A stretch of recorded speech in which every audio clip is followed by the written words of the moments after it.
மென்னேரியா கபரண வீதியில் பட்டுஓயா பகுதியில் தனியார் பஸ் ஒன்றும் லொரியொன்றும் நேருக்கு நேர் மோதி விபத்துக்குள்ளானதில் 32 பேர் காயமடைந்து சிகிச்சைகளுக்காக வைத்தியசாலையில் அனுமதிக்கப்பட்டுள்ளதாக மென்னேரியா போலீசார் தெரிவித்தனர். இந்த விபத்து இன்று செவ்வாய்க்கிழமை அதிகாலை 3:30 மணியளவில் இடம்பெற்றுள்ளது.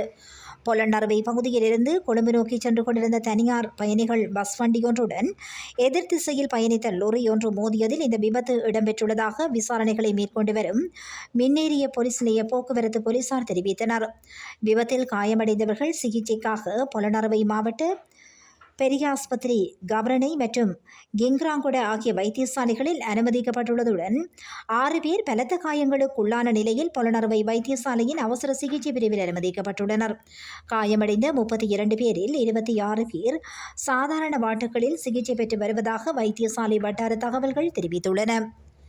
இது தொடர்பான மேலதிக விசாரணைகளை பொலன்னறுவை மின்னேரியா போலீஸ் நிலைய போக்குவரத்து பிரிவு பொறுப்பதிகாரி பிரதான போலீஸ் பரிசோதகர் விஜயவீர தலைமையிலான போலீஸ் குழுவினர் விசாரணைகளை மேற்கொண்டு வருவதாக தெரிவிக்கப்படுகின்றது.